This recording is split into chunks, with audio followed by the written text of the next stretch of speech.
সাম্যবাদী কাজী নজরুল ইসলাম। গাহি সাম্যের গান, যেখানে আসিয়া এক হয়ে গেছে সব বাধা ব্যবধান, যেখানে মিশেছে হিন্দু বৌদ্ধ মুসলিম খ্রিস্টান। গাহি সাম্যের গান। কে তুমি? পার্সি, জৈন, ইহুদি, সাঁওতাল, ভিল, গারো, কনফুসিয়াস, চারবাক চেলা, বলে যাও আরো, বলো আরো। বন্ধু, যা খুশি হও, পেটে পিঠে কাঁধে মগজে, যা খুশি পুঁথি ও কেতাব বও। কোরআন পুরাণ বেদ বেদান্ত বাইবেল ত্রিপিটক, জেন্দাবেস্তা গ্রন্থ সাহেব, পড়ে যাও যত সব। কিন্তু কেন এ পণ্ডশ্রম? মগজে হানিছ শুল, দোকানে কেন এ দর কষাকষি? পথে ফোটে তাজা ফুল। তোমাতে রয়েছে সকল কেতাব, সকল কালের জ্ঞান, সকল শাস্ত্র খুঁজে পাবে সখা, খুলে দেখো নিজ প্রাণ। তোমাতে রয়েছে সকল ধর্ম, সকল যুগাবতার, তোমার হৃদয় বিশ্ব দেউল, সকলের দেবতার। কেন খুঁজে ফেরো দেবতা ঠাকুর মৃত পুঁথি কঙ্কালে? হাসিছেন তিনি অমৃত হিয়ার নিভৃত অন্তরালে। বন্ধু, বলিনি ঝুট,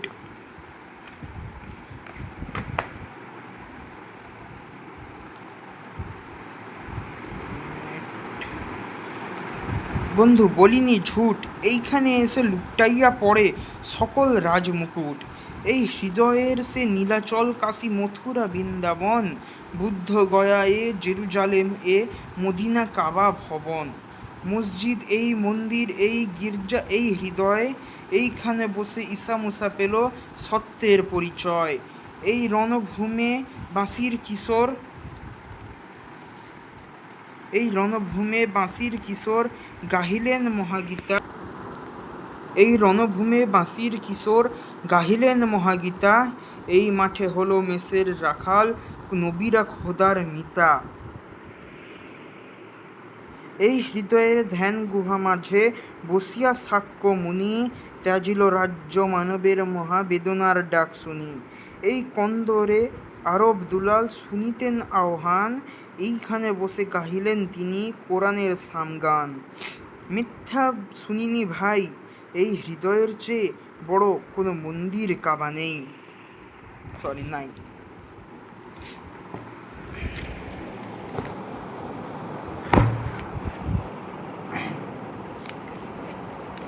তো বন্ধুরা, আজকে আমরা একটা কবিতা পড়লাম। কবিতার নাম হচ্ছে সাম্যবাদী, কাজী নজরুল ইসলামের লেখা। এই কবিতায় সাম্য কথাটির অর্থ হচ্ছে সমতা। আর এখানে কিছু কিছু শব্দের মানে আমি লিখে রেখেছি, যেমন পার্সি, পারস্যের এক প্রকার সম্প্রদায়, পারস্যের অধিবাসীদের আমরা পার্সি বলি। গারো, গারো হচ্ছে গারো, ভিল, তারপর সাঁওতাল, এরা এক প্রকার আদিম অধিবাসী, অর্থাৎ আমাদের ভাষায় এখানকার স্থানীয় অধিবাসী যারা ছিল তারা, অর্থাৎ আদিবাসী।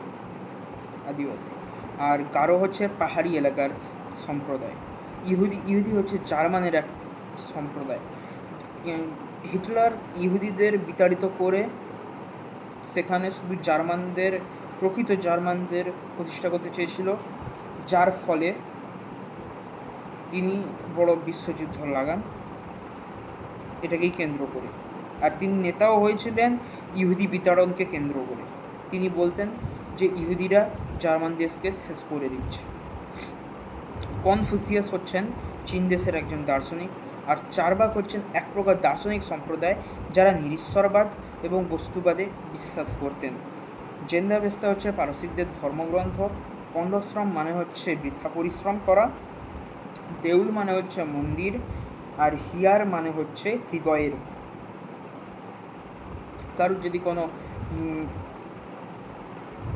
শব্দের মানে জানার থাকে আমাকে কমেন্ট করতে পারে, আমি তা ভালো করে বুঝিয়ে দিতে পারি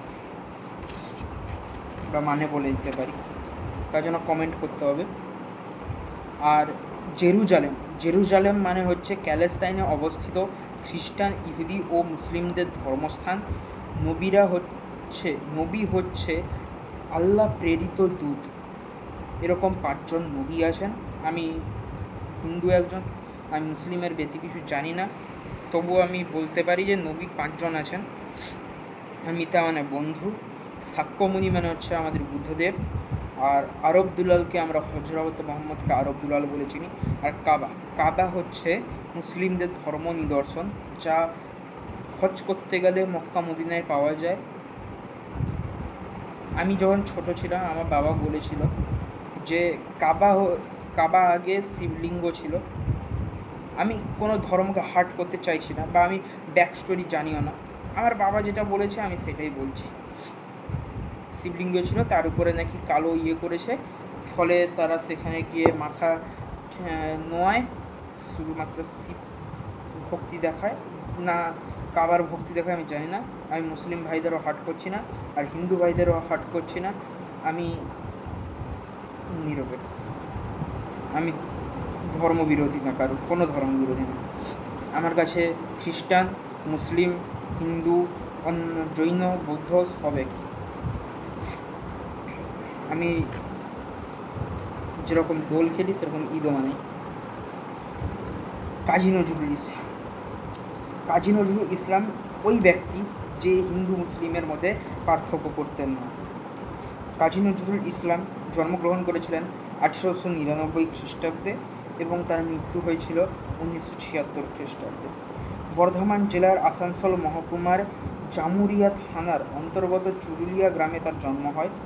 1326 বঙ্গাব্দে বঙ্গীয় মুসলমান সাহিত্য নামক পত্রিকায় তার প্রথম কবিতা মুক্তি প্রকাশিত হয়। কবিতার নামটা হচ্ছে মুক্তি। 1922 খ্রিস্টাব্দে সাপ্তাহিক বিজলি পত্রিকায় 6 জানুয়ারি সংখ্যায় বিদ্রোহী কবিতা প্রকাশের সঙ্গে সঙ্গে সমগ্র বাংলায় অভূতপূর্ব আলোড়ন সৃষ্টি হয়, তাই জন্য তাকে বিদ্রোহী কবি বলা হয়।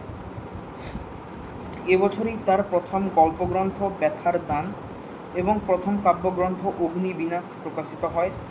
কবি তার কবিতায় কেবল ইংরেজ শাসনের বিরুদ্ধে প্রতিবাদ নয়, সমস্ত অন্যায়, অবিচার ও কুসংস্কারের বিরুদ্ধে প্রতিবাদ করেছেন। তার রচিত কাব্যগ্রন্থগুলির মধ্যে রয়েছে অগ্নিবীণা, চক্রবাক, চিত্তনামা, ছায়ানট, জিঞ্জির, ঝড়, দোলনচাঁপা, নতুন চাঁদ, নির্ঝর, পূবের হাওয়া, প্রলয়শিখা, ফণিমনসা, বিশেরবাসী। ফণিমনসা আমি কোথাও যেন এটা পড়েছি, ক্লাস 6-এ মনে হয় বাংলার পাঠ্য বইতে ছিল ফণিমনসা। একটা ছোট গাছ, বনের দেবীর আশায় প্রথমে পালং শাক, তারপরে কাচের পাতাওয়ালা গাছ, তারপর সোনার পাতাওয়ালা গাছ, এগুলো হবে। তারপরে সে আত্মরক্ষার জন্য একটা দেহ চাইবে, ফলে সে ফণিমনসা হবে, এরকম একটা কিছু একটা আছে। ফণিমনসা, বিশেরবাসী, সর্বহারা, সাম্যবাদী প্রভৃতি। সঞ্চিত তার কবিতার এক অসামান্য সংকলন। সওগাত, মুসলিম ভারত, নবযুগ, ধূমকেতু, লাগল প্রভৃতি পত্রিকায় তার বহু প্রবন্ধ, কবিতা, গল্প প্রকাশিত হয়েছে। আমি এটা বলে দিতে চাই, লাগল পত্রিকার সম্পাদক একসময় কাজী নজরুল ইসলাম নিজেই ছিলেন। বাংলা গানের ক্ষেত্রে তার অবদান অপরিসীম। বাংলার গানের ক্লাসিক্যাল সঙ্গের একটা পার্ট, যেরকম রবীন্দ্রসঙ্গীত একটা পার্ট আছে, সেরকম নজরুল সঙ্গীত একটা পার্ট আছে। যদি ভিডিওটা ভালো লেগে থাকে তাহলে লাইক, সাবস্ক্রাইব করবেন আর কমেন্ট করে অবশ্যই জানাবেন। আজকের জন্য বাই।